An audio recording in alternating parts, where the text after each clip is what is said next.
lovely. There we go. Okay, now how do I just get that off? That'll go to the top, lovely. Okay.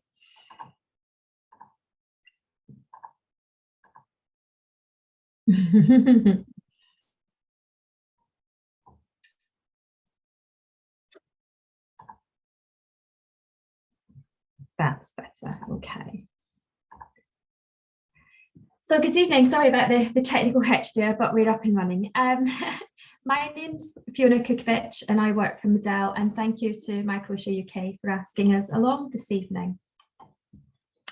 Before I start, I am located in the UK. I am talking about products which fall under UK regulations. If this recording is being viewed by someone outside of the UK, they would need to check the status of the devices that I'm talking about in their own local area, because as you know, there's different regulations, FDA, CE, and all of these things that come into play. So I'll do some introductions. I'll talk about hearing loss solutions and ADHEAR. I think that's the one that everyone's interested in. I will mention some implantable devices as well. In terms of introductions, my name's Fiona. I'm a paediatric audiologist by trade, so to speak. I've worked in the NHS in paediatric audiology, as well as in the hearing implant sector on the private side of things. I'm head of clinical services, so I look after the audiology services that Medell provides in the UK. So Medell first got involved in cochlear implants right back at the very beginning. We then acquired a middle ear implant company, and from that technology springboarded onto bone conduction devices as well. So it's been a journey over several decades now of moving towards bone conduction implants and devices, and ADHEAR is the newest one and is a non-surgical solution. So it is slightly different for us as a company from that point of view. So I think it's reasonable to make the assumption that the audience tonight understands Microtia atresia, but I just want to put it all in a little bit of context for all of us. When we discuss Microtia, we are normally talking about a smaller external ear, and atresia being usually the absence of an ear canal. And it's that absence of the ear canal that then gives us a hearing impairment. That can be what we call a maximum conductive loss. So that will extend to a moderate to severe hearing loss, which does have quite an impact on anyone's speech and language development and listening ability. So Microtia atresia can be unilateral, and in that instance you might think, well, shall we watch and wait? But there's so much evidence these days that that's really not the best thing to do. We know that unilateral hearing loss has a detrimental effect on individuals' development. So I would suggest that unless there are extenuating circumstances, that's not an option we're going to take. Canaloplasty is reconstruction of the ear canal. And again, that is a fairly niche intervention, and in the majority of patients that isn't likely to have the best outcome for hearing restoration. And that's different from any reconstructive surgery of the actual pinna, the outer ear itself. That's specifically talking about the ear canal. Conventional hearing aids, as I'm sure a lot of you are familiar with the absence of an ear canal or the absence of a pinna, then conventional hearing aids aren't an option that we can consider. So we have bone conduction devices. We have devices that might be retained by an elastic headband. We might have devices which are retained by an over-the-ear headband, that kind of thing. And these work through bone conduction. And we will talk a little bit about those. Those overlap significantly with the ADHEAR that we'll talk about. And in terms of surgical interventions, I'm sure some of you will be familiar with bone conduction hearing implants such as the bone bridge or the BAHA, and also with middle ear implants. And I'll touch on the sound bridge as well tonight. So we use bone conduction because it transmits the sound through the bone. So it doesn't rely on an outer ear or a functional middle ear. Indeed, there can be difficulties in any of that area of the system, and you can still transmit the sound through the bone. The inner ear can then convert those vibrations into electrical signals, and the brain receives that as sound. So it's bypassing all of these external structures and middle ear structures and going straight to the cochlea. So the ADHEAR. The ADHEAR is an adhesive adapter with a click-on adapter to an audio processor with a microphone, an on-off switch, and a volume control. So how does this unit actually vibrate our skull, which seems like quite a significant size bone to vibrate with a small unit and adhesive, which, being polite, it does look a little bit like a sticky plaster. But the mechanics behind this is about loading springs and masses. So I'm not a physicist, I'm not going to bore you with that tonight, but it's a complicated setup of springs and masses that means we can actually vibrate through the adhesive through the skin into the skull and have really effective conduction of the sound. We're also in a great position. We're behind the ear and we're close to the cochlea, and we're taking advantage of that hairless portion, which gives us good access to the cochlea. It's a single-use adapter and it's worn for 3 to 7 days.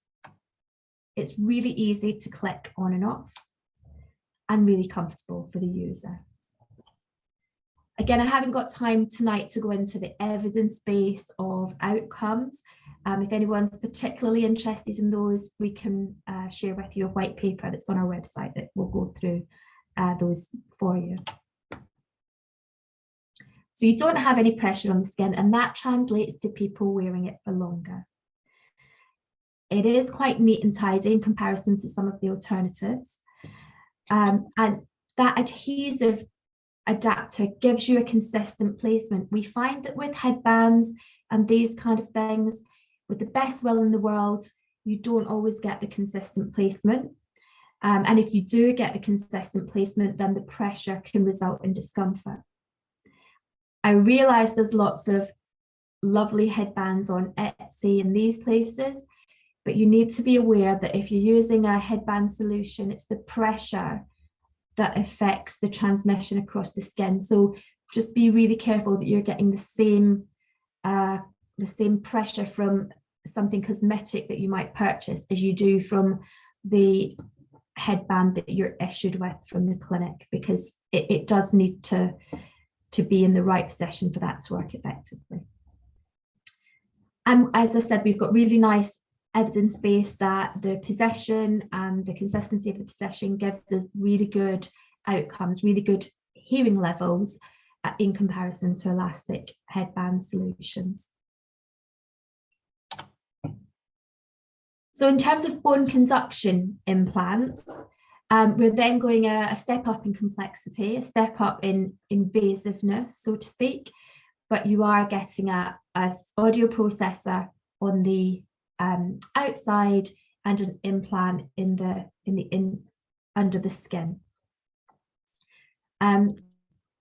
It works in the same way as a ADHEAR in a way, it's just that it's then under the skin.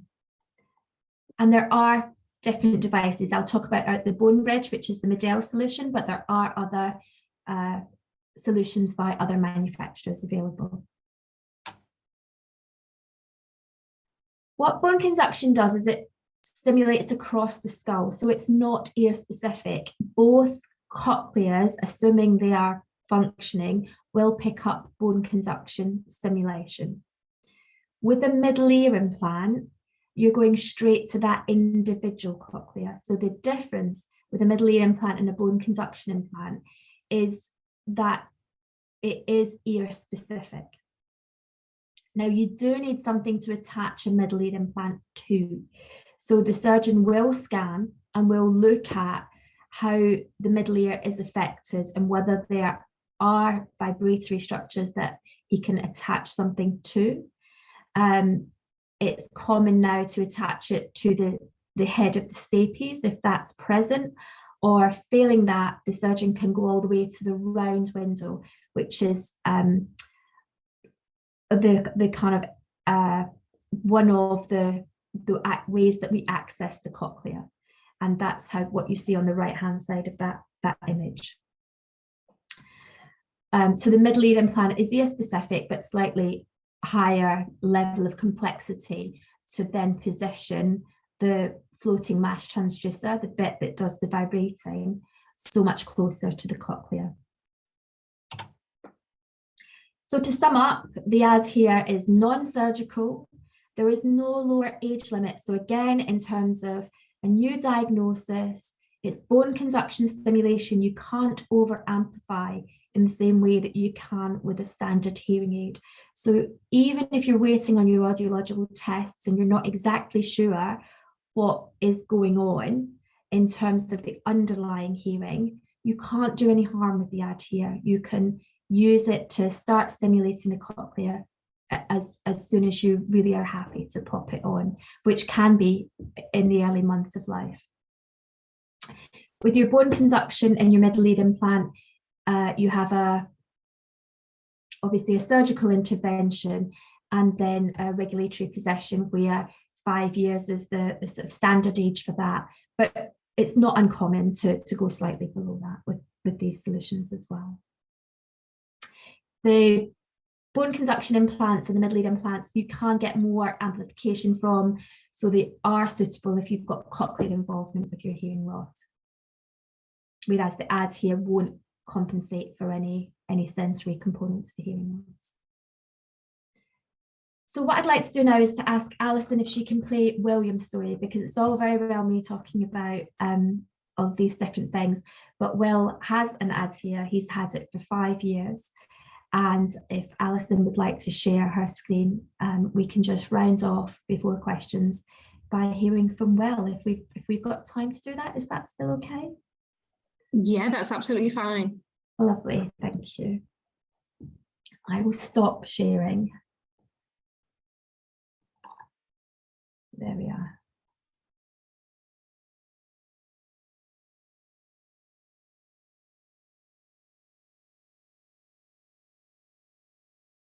Now I haven't got sound. I've got captions though, which is lovely. I'd be piecing together sentences and sort of guessing what people are saying. But with the device, I can hear people really clearly, louder. I can really understand what they're saying.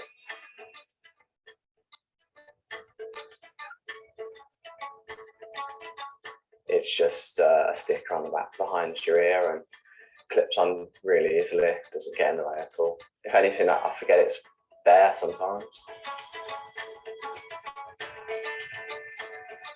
If I didn't have ADHEAR, I think my lifestyle would be a bit different because I can't really interact without it as much. I can interact with the lessons more now and teachers hear more clearly, whether I'm sat at the front, whether I'm sat at the back of the classroom. The ADHEAR has helped me through the learning process, and through the years I have been grateful for it, because otherwise I wouldn't be as focused in class. I've really absorbed more knowledge, and I think my grades would have been way lower than they are now. I've seen my education improve greatly since I had the device. ADHEAR helps me with my rugby. I can play contact sports, when the other solution was a metal stud behind my ear. I could play football if I wanted to, cricket, various other sports as well. I can just go out and do what I want to do, and I have more freedom with my life with the device. I would really recommend ADHEAR because it has helped me in the long run, and I wouldn't be where I am now without it.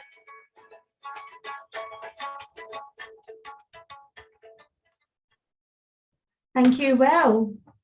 That's it. So there we have it. That's a quick round up of the ADHEAR and the other solutions from Medell for conductive hearing loss.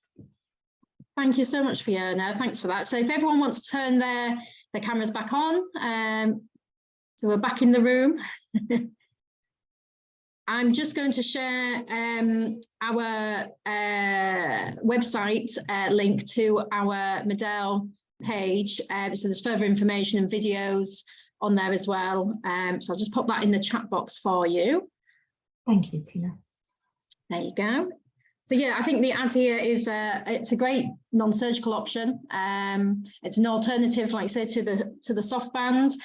We do find there's quite a few children that sometimes don't get on with the soft band. I know personally myself, my son didn't get on with the soft band. Eventually he sort of, he said, it's annoying, it keeps slipping, I feel girly, and he didn't like that. So it's a great option that we now have, which we didn't have back when he was younger. So if anyone has any questions, do feel free to pop your hands up or jump in and ask away. Yeah, I'll kick off. So there's a couple of questions. But firstly, thanks, Fiona, for talking us through that. That was really helpful just to have the context. So our daughter is 3 months old and she's been born with left-sided microtia. And we are quite keen on ADHEAR. So the couple of questions that we had was, how easy is it for it to work with a baby so young? Because we're just thinking like simple things like if they're moving their head around, like is it easy to knock off? And then the second question is the availability of it under the NHS, or whether it's only available privately. Okay, so for the first question, it does click on quite firmly and it's adhesive. So we find the retention is really quite good. Okay. Obviously, you sort of have a honeymoon period where young children don't move that much. Yeah. And then you have a later period where they rub their heads against lots of things. And that's going to be your most difficult period. And doesn't worry me so much about the retention, but it's also the noise. When things rub and touch microphones, it's not quality sound. So that does take a little bit of managing. It does, but we have that with whatever microphone you're trying to attach. In terms of availability, it is available on the NHS. It hasn't sort of penetrated all of the departments, so it does depend a little bit regionally where you are. But if you want to drop Tina or myself a message, we can put you in touch with your closest NHS department. Sure. It is available privately as well, but clearly the NHS would be your first pathway to investigate. Perfect. Thank you for that. No problem. Just following on from that then, do you think eventually that will be rolled out further?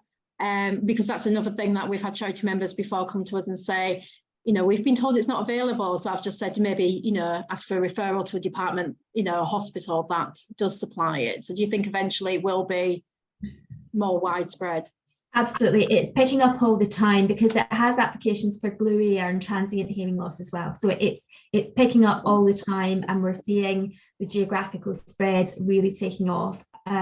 You're right in that identifying funding streams, as with anything in the NHS, was always the most difficult thing to do. But now we have precedent and we have that established in some areas. It's much easier to translate that wider. So that's happening all the time. Fiona, it's Jeff Eggleston here. Very good presentation.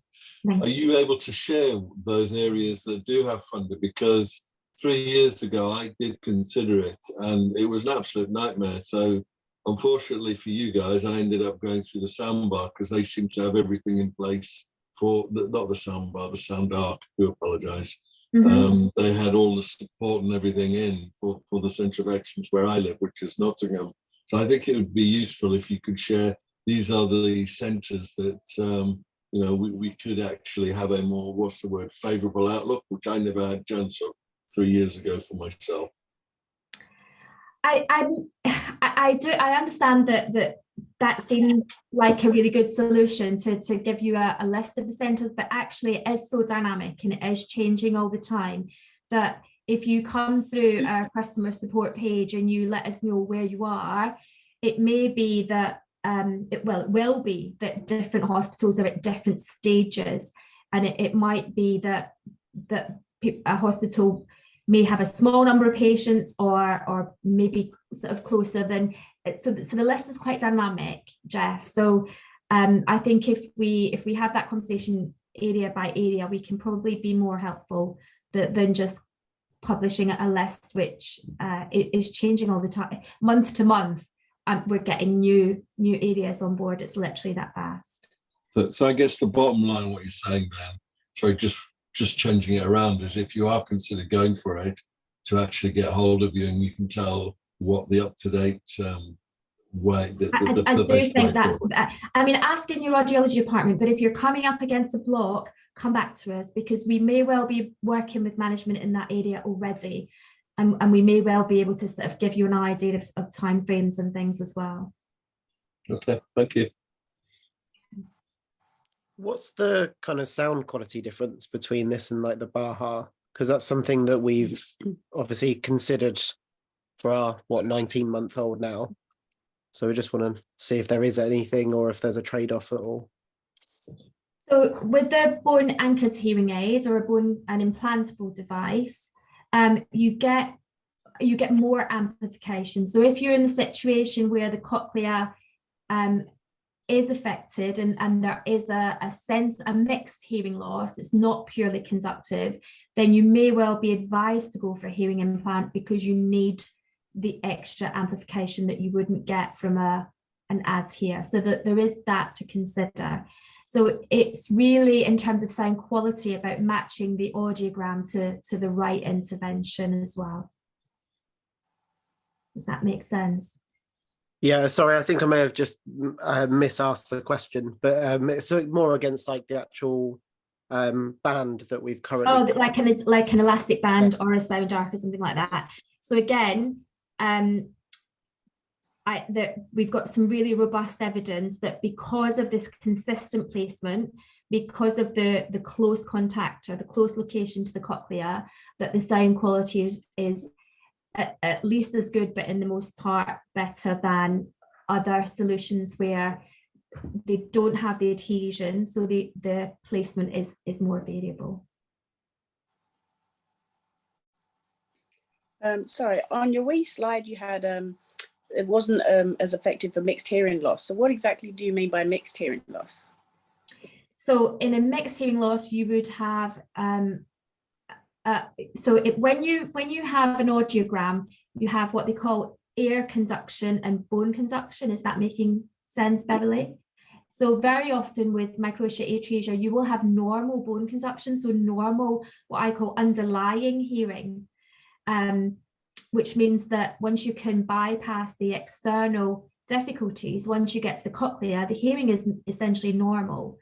That's not 100% of cases, though. There are individuals who will have a sensory component as well, so their cochlear hearing will be affected too, and that's why we call it mixed, because it's a little bit about the outer and the middle ear, but it might also be about the hearing nerve or the cochlea too. And for those kind of hearing losses, the ADHEAR is unlikely to be powerful enough. Okay, thank you. Okay.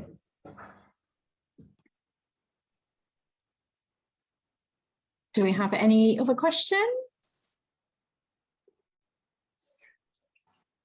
I wonder if, James, did you want to share your experience? I saw your email quickly about saying that you tried the ADHEAR, was it a couple of weeks ago?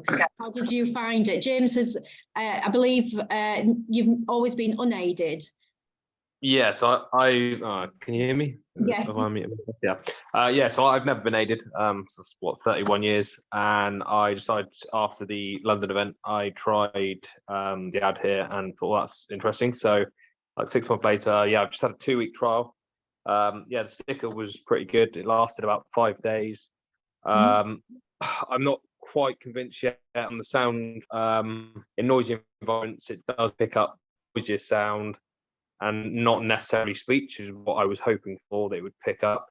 So obviously I've got nothing to compare that to in regards to a headband or anything else. But then in other situations, on the TV, notifications coming in on my phone, hearing traffic, it definitely did help. And you actually realize what you've missed. So it's, yeah, there was definitely pros and cons for it, but I think it's also getting used to it because I've gone that long without anything. to then going the other direction to having like way too much sound. And it was only 2 weeks. I didn't really get a chance to kind of fully adjust to it, I guess you could say. But then when I had to take it off again and give it back a week in now, it's like, oh yeah, I'm actually missing stuff again. So yeah, it was I guess everyone's different. I've got quite when you look at my audiogram, it's quite, I think is it 25 decibels? Is that what it is for the threshold of whether you can have one? I can't remember what it is, but whatever it is, I'm quite low. And my speech score was it went up 30%, but I was only at 69. So I was still quite low. So I would think I'm at the tail end, whereas other people, if they're slightly better, it might work better. But yeah, that's my overall. Yeah, it was good. And like I say, the sticker didn't really notice it was on there. Yeah, your comments about background noise, at the end of the day, it is a hearing aid, and with the best will in the world, hearing aids struggle in background noise. And you said you don't have anything to compare it to, but you have the other ear to compare it to, which is kind of the highest comparison that we can make, isn't it? So the background noise, we're doing digital signal processing all the time and developments on those things all the time across the industry. And the listening and background noise is the ultimate aim for all of us, isn't it? Yeah. Thank you. Thanks for sharing that. That's right. Fiona, it's Jeff Eggleston here. I'm loath to say this, but I was very fortunate. Your competitor, I got the latest one, which actually fits on the soundbar. So I could keep calling it soundbar, sound arc. I do apologise. And I got the latest processor, and with what James said, I can filter out all the back. They've actually put processors and software and links in with your app that can actually do that, and it does it for me personally. It does it very, very well. But I like I said, I never ever had the chance to use your product because of the difficulty going through the NHS in the early days. But I would say the latest the latest amplifier that comes with the soundbar, certainly for me does that and a lot more. So I didn't want to say, but I want to be also transparent. So I hope you don't mind. I do apologize. Yeah, absolutely. And for me as an audiologist, background noise is also highly individual, and even people with normal hearing, their interpretation of their ability in background noise can be very different from one person to the other, and it's really difficult to measure as well. We talk about speech and noise tests, but they're really crude in terms of what people are trying to do and wanting to do. So yeah, great that that's working, and I'm really pleased that you've got that outcome from it. Okay, thank you. Hi there, I'm Alison. I work for Medell, and I actually use ADHEAR. I've been using it since 2019. So if anybody wanted to ask me any questions from a user perspective, please go ahead. AJ, do you have your hands up again, or no, but I'll ask. Alison, did you have a different type of hearing aid before? No, I'd not tried a hearing aid before. I'd struggled. I've repeated ear infections all my life, which has resulted in a hearing loss in my right ear.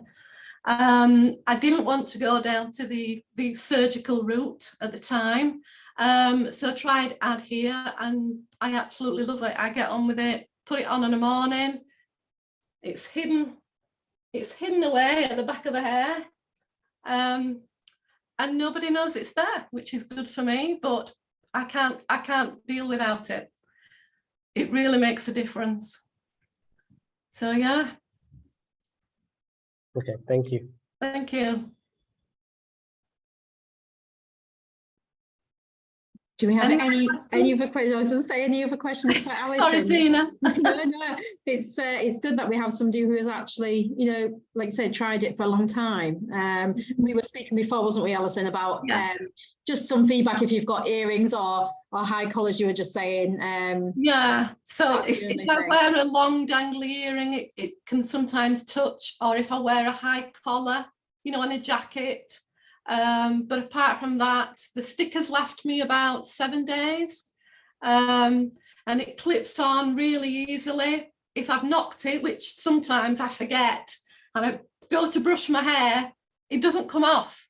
Even with the force of the hairbrush, it doesn't move, so it's quite secure. Louise has asked, does your hair affect it, Alison? And I'm guessing that means the sound quality, you know, because the hair's touching the microphone. No, it doesn't, and I've got quite thick hair as well, so no, I don't hear any noise from my hair at all. What about when it rains or you know, gets wet or anything? Because that's something I've got to take into consideration. Any comments on that? Well, I tend to use a brolly, Jeff, so all right, fine. I don't want my hair to get wet because it'll go curly, so I'm quite all right. So I always use a hood or an umbrella. So. Yeah, this current one, it's not waterproof or anything, so I would recommend you protect it from moisture as much as you can. Yeah. And you do forget that it's on, because I actually jumped into a friend's hot tub and then realised I'd got the ADHEAR on and had to jump back out again. So yeah, it's easy to forget you've got it on. And does it have Bluetooth, or you know, can you connect to your phone or the TV or anything? Is that something that Medela are working on if it doesn't? The current version doesn't have things like that. These are certainly things that are in development and being considered, but I don't have a timescale for any of that, and it's not available at the moment. Okay.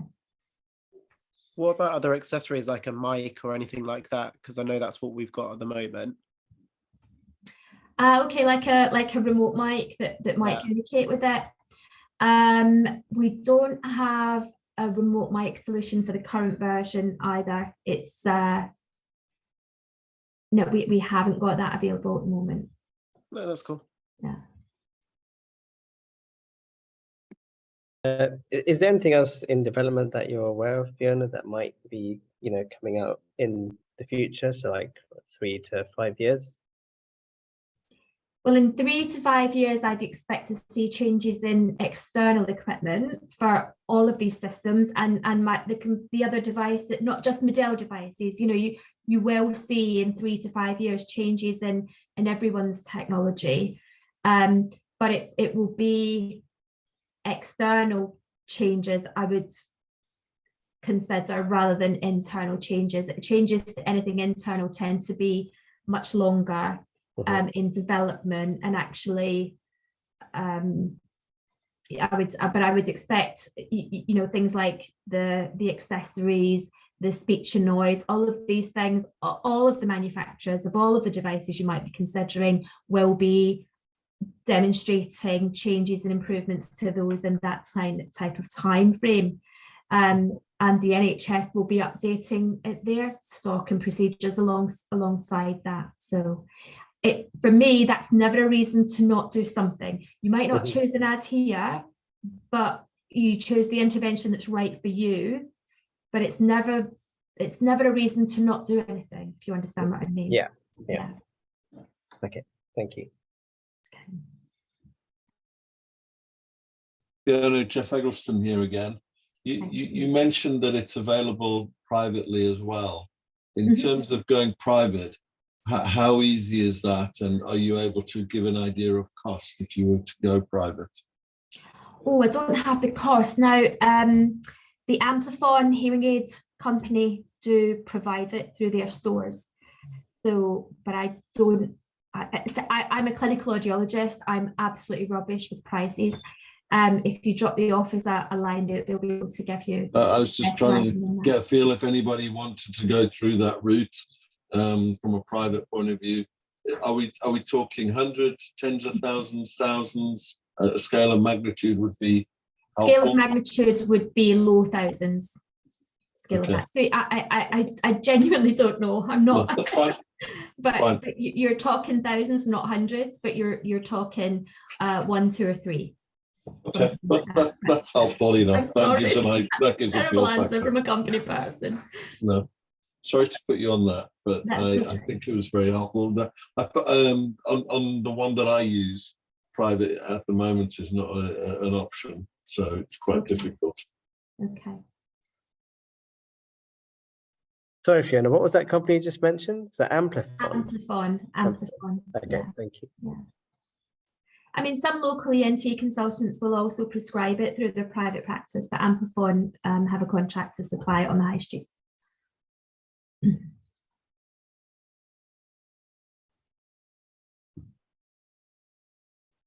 Lovely. Do we have any more questions? Just admitting somebody else into the group. Zoe, welcome, Zoe. We have recorded it, Zoe, so don't worry if you've missed it. Don't worry. If you have any questions, then do feel free to ask. I was wondering, are you bringing the ADHEAR, an actual, not a demo version, but a proper version, to the London event in June at our charity event? Will people be able to try it on, try the stickers? Absolutely. That's Alison will make a note, and we can absolutely do that. Probably have to bring a couple. Yeah. But yeah, that's not a problem. And I'll be at the London event as well, Tina. Ah, fabulous. That's lovely. Yes, at least you can also share your experience to charity members that attend there. That'd be great. Yes, like I say, we have quite a few people that do bring it up. So if there's any stickers and things that people can see and try, that'd be great. If we do that, we'll try and pack some earplugs as well, and then parents can listen to it themselves. We can try and do that. Yeah, because I think it's good to know what it's like. I know when my son's hearing aid came and it had a little device and I could attach it to that, and I've popped it on and I'm like trying to see what he hears, because it's interesting, it is different, and I can imagine it does take a bit of getting used to. Like you say, everyone sounds different. So how it sounds for yourself is probably a little bit different to how he hears it, but it is interesting. Yeah.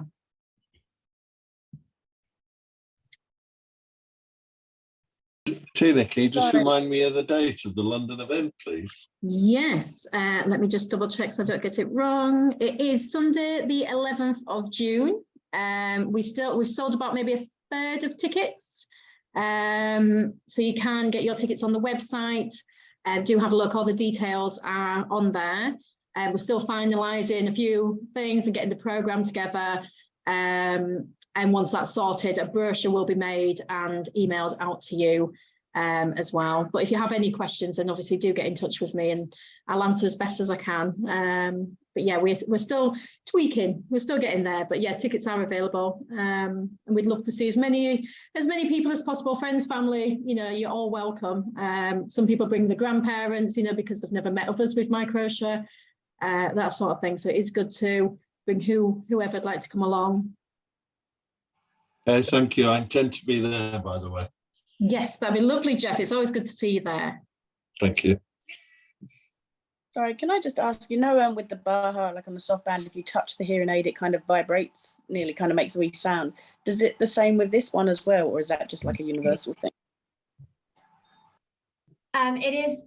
Feedback is possible with any of these systems. I don't know what your experience of feedback is, Alison. It's if you take it on and off while it's switched on, you will hear that feedback. Once it's in position, it's possible that you'll have it, but I wouldn't expect it to be disruptive at all. But Alison, probably no. I only get feedback, like if I knock it, but it doesn't stay on. It's just whilst you touch it. So, it's not a loud, long noise, if you know what I mean. Yeah.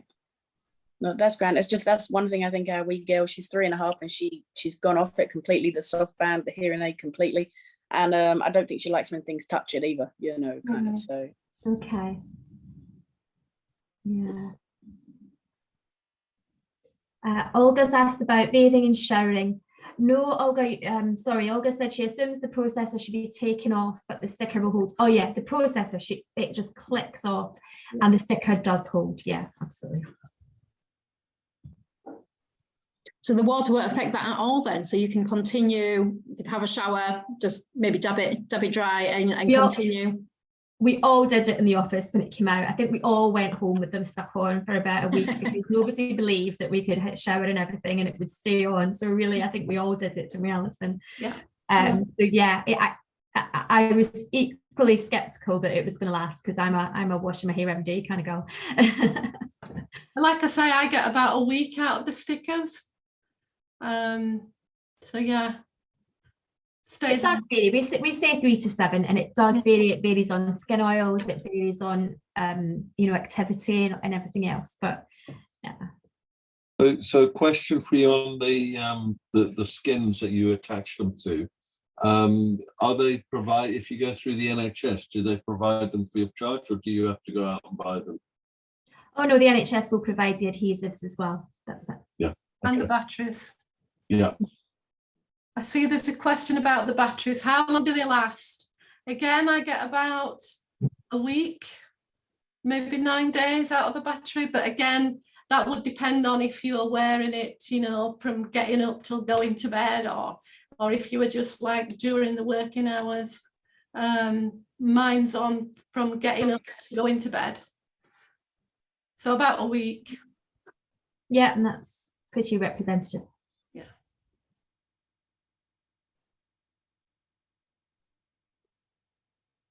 Do we have any more questions?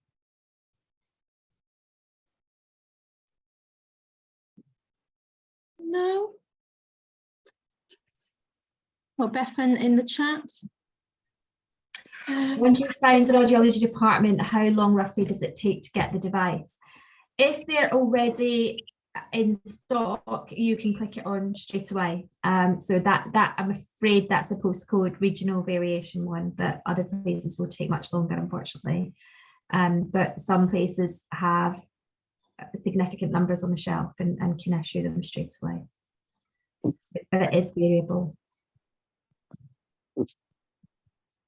I wonder, James, have you been offered the ADHEAR to actually keep then after now you've had your trial, or what's the sort of the ongoing, what have they said to you now you've given it back? I haven't had any contact with them since, actually.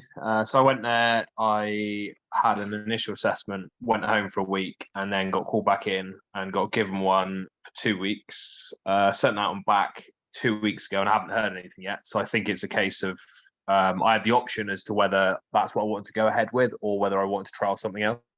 I presume if I'd said that's what the one I was definitely going to go for, then they would have probably already prearranged that. Whereas because I said I wanted to trial something else, just to see what my options were, then I've obviously got to wait for someone else to finish their trial before I can get hold of it. But James, Jeffrey, do you mind saying who you've gone through to give an idea? Because obviously it sounds as though they're aligned very well by the fact that they're allowed, that they're giving you one. Would you be kind and share that with everyone? That was I went to local. Well, eventually I went via Specsavers to then the local hospital, which then referred me to Southampton Audiology. So that's at university. They're very good. They know what they're doing there. And yeah, if you're in the area, then that's definitely somewhere I'd advise going. Thank you.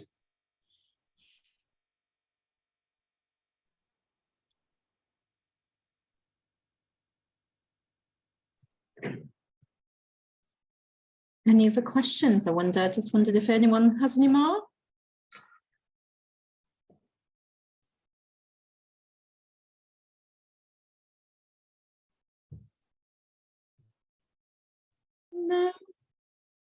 No, but thank you very much for this. This has been really helpful.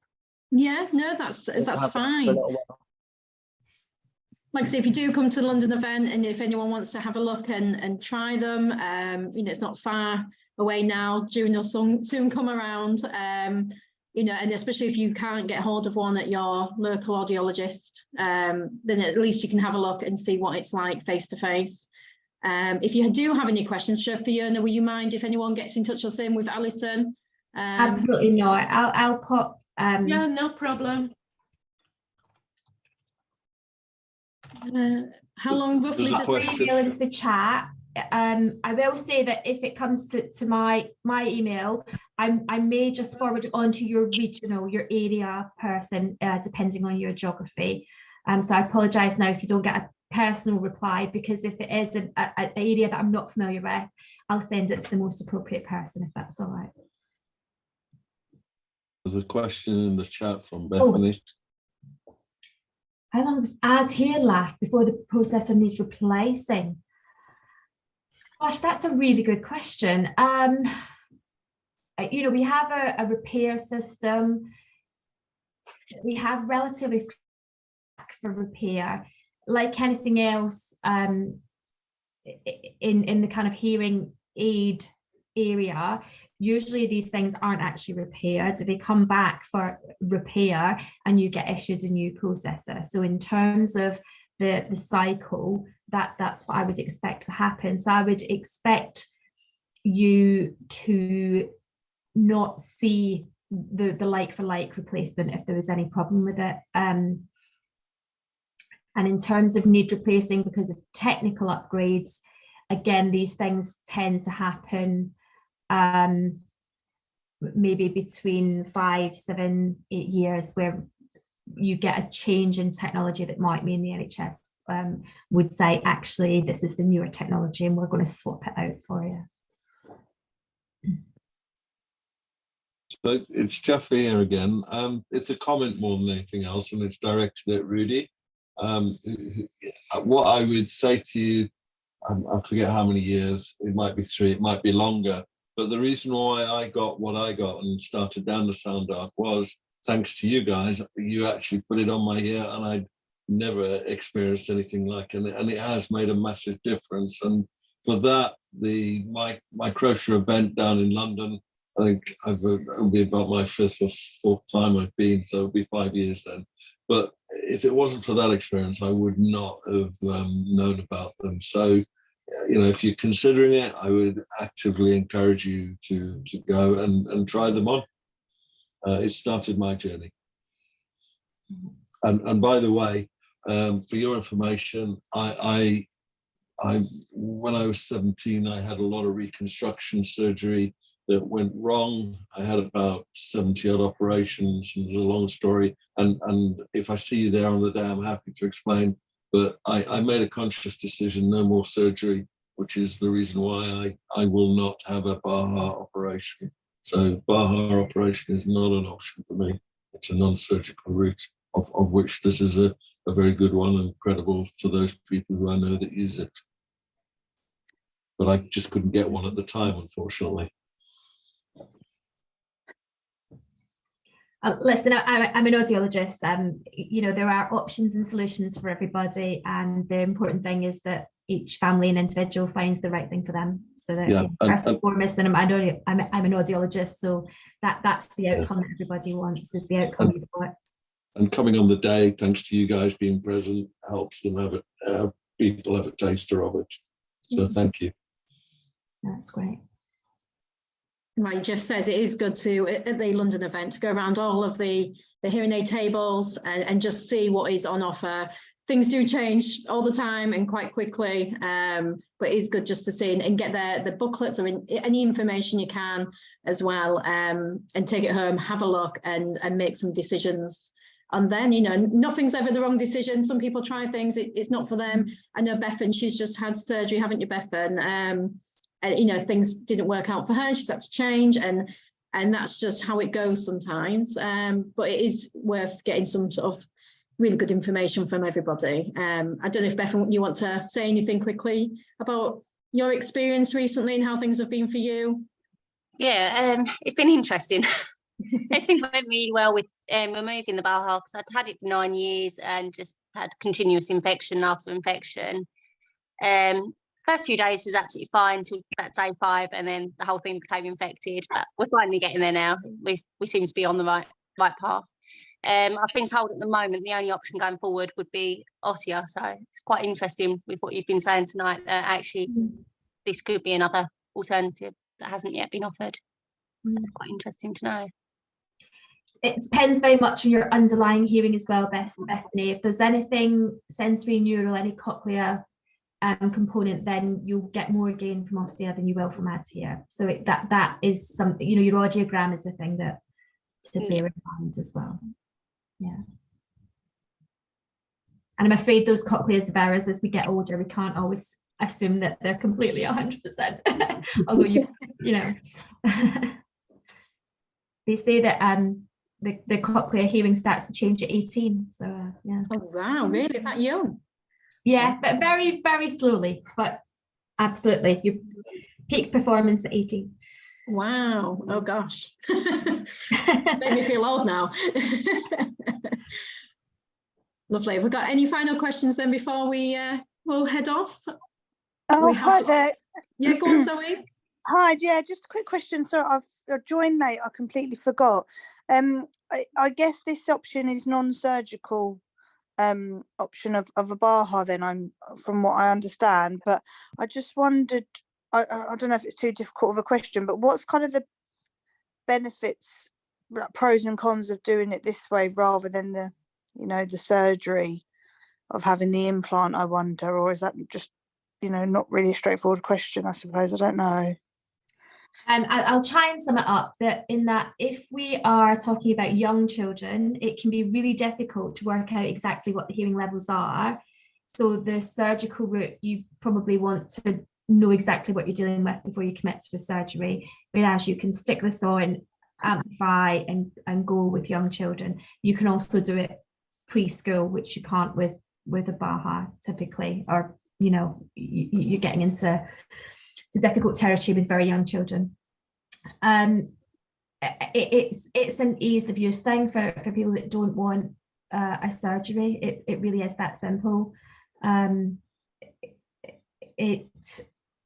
If your hearing loss is worse, and then you might be advised to have a surgery and have an implantable device because it's not strong enough.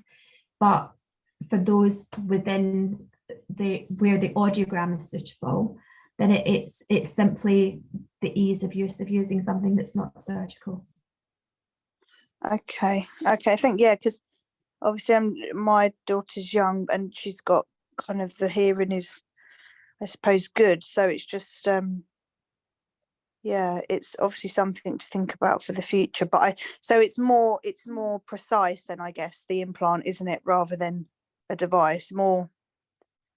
Not necessarily. If we're talking about a bone conduction implant, yeah, so a BAHA or a bone bridge, then I wouldn't say it's more precise. It's certainly more permanent, and you can get more amplification out of it. That's what I would say.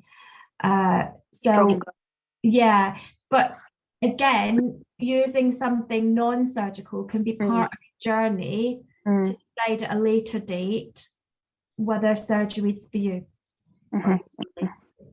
Yeah. Okay, thank you. Sorry, I just appreciate your time. If you want to contact us directly, we're happy to talk. Yeah, sure. Thanks so much. Zoe, it's Jeff. If I can make a comment. I mean, I've decided not to go down the non-surgical because I've had a lot of surgery as reconstruction, which unfortunately a lot of those operations were to deal with it going septic and various other things. There were a lot of mishaps. I guess what I'm trying to say is it's an individual choice, but once you go down the surgical route, there's no going back as far as I'm concerned. But for me, I'm just very nervous about infection and the corrective action that needs to take place for that to happen. So yeah, so that it's a personal choice, but that's something you need to consider. Yeah, I think for me it's just my daughter, she's only like 2.5 at the minute, and I suppose this is the best day and age for her to kind of, you know, have Microtia in terms of the support and what's available. So I'm very grateful for that. But I suppose I'm just thinking ahead to when she will be ready, age 5, 6 or whatever it is. You know, it's such a big decision, isn't it, to kind of make for her, and it's something that I will have to make for her. And I just, you know, you want to make the right one. But I know I've got some time yet, but it's yeah, I'm starting to think ahead really. So it's a whole other conversation, and it is. Yeah. Just sharing from my own experience with my son Charlie when he was younger. He had the soft band when he was 5, and obviously at the time we didn't have the ADHEAR. We weren't lucky enough to have such a thing. So the next option, if he didn't like the soft band, you know, for us was just thinking, well, do we just get the magnet, get the implant? And he wanted that because he didn't like the soft band. He went ahead and decided himself at age 6, I want the surgery. And then he wore it for a few years, and then now he's older and he's 12. He's very self-conscious and, you know, getting to that age, and he stopped wearing it altogether. So then I think, oh, was it a mistake? You know, but then I think, well, it's always there. If he ever wants to tap back into that, he can. But now in hindsight, if we had such a thing as the ADHEAR, you know, if children don't get on with the soft band, my next option would have been, well, let's try the ADHEAR, because it's still non-surgical, it's without the headband, and at least he can trial that and see how he goes. And then we can look at other options if needed in the future, you know. So it is a good, I would say for me, you know, if that was around, it would have been a good non-surgical option if my child doesn't get on with the BAHA and the soft band. So yeah, it is worth, just like we said earlier, just consider all your options. And Zoe, I know you missed part of the, and Emma, part of the presentation, but we have recorded it, and I will be popping it on the website so you can watch it back as well, so don't worry. Yeah, appreciate that. No, thanks, Tina. I mean, like you said, I think what keeps coming to me is that at least they'll have the option, you know, once it's done, the surgery, they're having it young. And of course they can have it at any age. They can have it at age 10, 15, but, you know, I don't know, is it easier just to have it when they're young? And, like, you know, they've always got it there, haven't they, the option? So that's the beauty of it, I suppose. But it's a hard decision as parents. It's a hard one to, you know, whether you're doing the right thing or not. And I was always toing and throwing the whole time, thinking, is it the right, are we doing the right thing? And I know he's saying yes, but is it the right decision? You know, and you never know until sometimes you try. It's hard as a parent with any decisions. I think in life it's hard to do that. So yeah, it's, you just got to see at the time, you know, what's what, and follow what your child says and what you think as well. Yeah, exactly. Yeah, because they're so young, aren't they? I mean, what they say, it's like they don't really understand fully at that age. So you're kind of, tough. Yes, that's it. Yeah. We've got one more on thing. Your point. Yes. On your point, having had an earlier surgery doesn't necessarily mean you couldn't use an ADHEAR now either. That's true. No, that's actually a good point. Yeah, no, thank you. Yeah, not even thought. I've just thought he's got the magnet and that's it now. So that's a good point, that actually he does have that option as well, that he can just, you know, no, thank you. Not even thought. We've got another comment in the chat. Surgery offered at 5. So when our daughter was born, that surgery would be offered at 5 years, but now they are reluctant to do anything, told to stick with the BAHA. Is that the BAHA on the soft band then that you mean? Yes, yeah, the BAHA on the soft band, they've been told to stick with that. Louise, they must be pleased with the outcomes you're getting audiologically. I would hope they had, you know, done some testing to show that they're happy with what she's hearing through the soft band, and if that's the case, then I would expect that's a good thing. Yeah, she's doing well. Yeah, so yeah, I would assume that's why, you know, if there's no need for surgery, if, you know, if they're doing well, they're quite happy with the BAHA and the soft band, then sometimes it is worth just leaving that. And she might change her mind when she's older and think, well, I want surgery because I don't want to wear it, or she might want the ADHEAR. You know, it's, you know, I wouldn't just jump for surgery. Like I say, like Jeff has said, it's permanent once you've had it done. You can get it removed, but again, it's another procedure, another scar. So yeah, I would, if she's happy, keep doing what you're doing. It's obviously working well. Lovely. So thank you everyone for attending. If you do have any questions, Fiona's put her email in the chat and you can email myself, I can pass it on and whatever. Like I said, Medell are sponsoring and coming to our London event. So do come if you can. Tickets are on the website. Yeah, any questions then let me know. But thank you all for coming. I'll stop recording just